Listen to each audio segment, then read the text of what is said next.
Cumanya bila cakap tentang penulisan sejarah ni Prof, yang seingat saya lah waktu sekolah dulu kan, kita hanya tahu tentang Tun Sri Lanang. Mungkin rakan-rakan kita pun kenal tentang itu. Cumanya, apakah orang Melayu menghasilkan suatu tradisi historiografi ataupun penulisan sejarah, dan juga apa ciri-ciri khaslah tradisi tersebut, Prof? Terima kasih baik ya, terima kasih banyak atas soalan itu. Ya, memang orang Melayu mempunyai tradisi penulisan sejarah atau historiografi, itu maksudnya. So, sudah daripada sekitar 1000 tahun. Ya, mulai daripada kurung ke-9 ke-10 sampai kurung ke-20 ya. Kenapa penulisan dan sejarah itu memang wujud dalam bentuk manuskrip pada tahun itu, dan tradisi penulisan manuskrip juga mempunyai sejarah yang sangat lama, dan kita tak boleh menentukan jumlah total manuskrip yang sudah ditulis dihasilkan oleh orang Melayu, karena banyak manuskrip pupus dalam sejarah. Ada yang karena sebab objektif, banjir, cuaca panas, pembakaran dan sebagainya. Ada juga sebab subjektif ya, kalau dalam peperangan manuskrip itu terbakar atau diambil oleh orang penjajah dan simpan di merata tempat dan belum ditemui balik ya. Ada juga syarat kemanusiaan bila orang tak pandai simpan manuskrip kan, dan manuskrip itu just pupus saja ya. Sensitif kan manuskrip. Ya, dan kehilangan itu susah, tak boleh tukar balik kan. So walaupun apapun yang kita sekarang ada sekitar mungkin 10.000 manuskrip yang sudah ditemui, dan itu cuma 5%, kira-kira 5% daripada semua manuskrip yang dihasilkan oleh orang Melayu. Dan sebahagian yang terpenting daripada, menurut pandangan saya, daripada manuskrip-manuskrip itu memang karya-karya sejarah, penulisan sejarah atau historiografi. Tradisi penulisan sejarah Melayu merupakan sebahagian daripada tamadun Islam yang tak boleh dipisahkan, dan memang kesedaran sejarah muncul dan berkembang sudah selepas kedatangan Islam. Di antara sifat atau ciri-ciri khas manuskrip Melayu itu bersifat ilmiah, yaitu menuju kepada kebenaran, berasaskan akal dan logik, mengandungi konsep penulisan yang tertentu. Apa itu konsep penulisan? Apa yang orang Melayu masukkan ke dalam manuskrip, ya, ke dalam penulisan sejarah? Peristiwa apa yang orang Melayu kira penting, ya, untuk dicatat. Ya, apa yang mereka memahami sebagai peristiwa yang baik dan tidak baik untuk sejarah kebangsaan, dan ada banyak yang perkara yang lain. Juga memang pensejarahan atau historiografi Melayu mempunyai konsep periodisasi pertarikhan sendiri, mempunyai mengandung unsur-unsur kritika berasaskan konsep yang tertentu. Banyak Melayu juga kritikal daripada dulu ya? Ya, mesti ada ya, karena you boleh melihat banyak teks di mana you boleh melihat pandangan penggarang.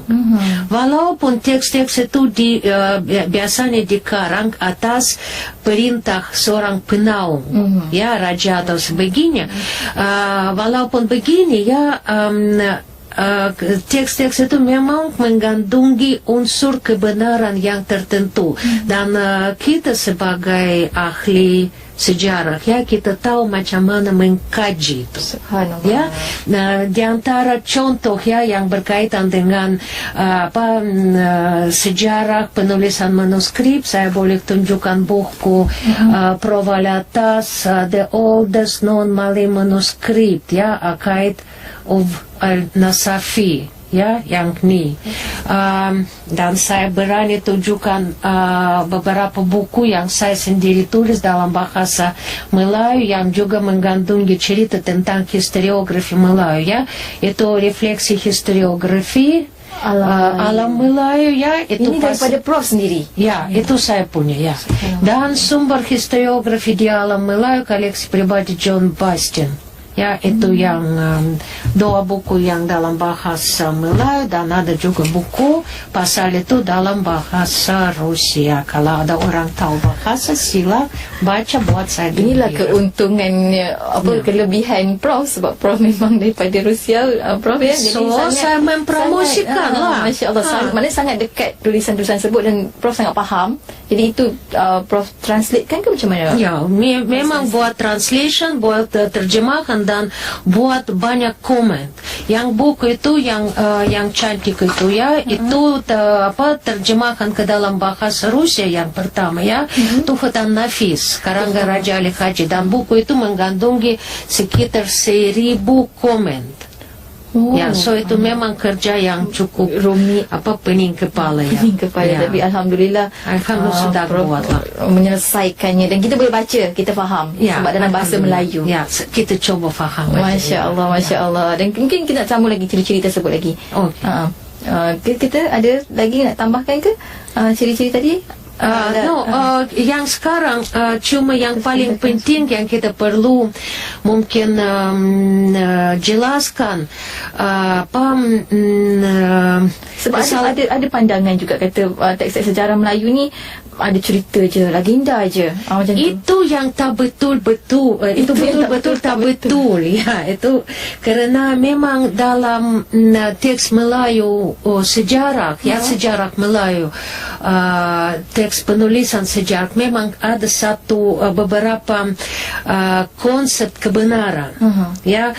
Orang Melayu berjaya merumuskan kefahaman dan konsep sejarah sendiri yang berasaskan konsep tauhid, konsep insan dan peranannya di dalam alam semesta, konsep masa, ruang dan jarak, kefahaman tentang adab, pendidikan dan akhlak, ya. Dan juga kita perlu menegaskan bahwa penulisan sejarah itu bukan sastra sahaja. Sastra sejarah merupakan sebagian daripada penulisan sejarah. Kenapa kita perlu faham beza itu, ya? Apa itu sejarah? Sejarah itu ilmu, berasaskan kebenaran, berasaskan fakta. Setiap penulis sejarah memang berniat supaya bagi cerita yang benar, dan bukan hanya kepada orang yang semasa, malah juga kepada generasi yang akan datang. Apa itu sastra? Memang satu bidang intelektual yang sangat hebat, ya. Tapi seorang penggarang novel, ya, berminat menarik perhatian seorang pembaca dengan kecantikan perkataan sahaja, ya. Dia tak terhad kepada kebenaran. So, kalau kita akan silap faham, kita akan ikut beberapa orientalis barat yang fikir bahwa para penulis atau penulisan sejarah itu cuma karya sastra sahaja yang tidak boleh kita gunakan bila kita akan cerita tentang misalnya kedatangan Islam ke alam Melayu. So, karena itu macam tak relevan. Itu cerita aja, tak ada bukti. So, memang kita ada beberapa metode macam mana boleh mengkaji teks sejarah itu supaya dapat memahami apa yang memang betul, apa yang bidang legend sahaja. Walaupun dalam legend pun kita boleh mencari unsur kebenaran. Baik. Karena kita tak boleh just menolak aja penulisan daripada Quran ke-13, misalnya Hikayat Raja Pasai, karena di sana ada unsur legend. Kenapa penulis itu masukkan legend itu ke dalamnya? Jangan cakap karena waktu itu orang Melayu memang suka legend aja, tak ada ilmu. Itu memang tak betul. Kerana orang Melayu dibuktikan memang rajin menulis, mencatat, maknanya mereka juga rajin berfikir. Ya, betul. Masya Allah. Dia, mereka bukan lebih kurang berilmu atau kurang cerdas daripada kita sekarang. Masya Allah, kan, maksudnya. Tapi ada tak kemungkinan, Prof, maknanya daripada kisah sejarah itu diambil dan diolah jadi sesuatu yang macam legenda? No, ya, karena pada waktu itu memang dalam pandangan orang daripada zaman zaman pertengahan, ya memang legend merupakan satu unsur daripada kefahaman awam. Sampai even sekarang kita ada banyak legend, tahu?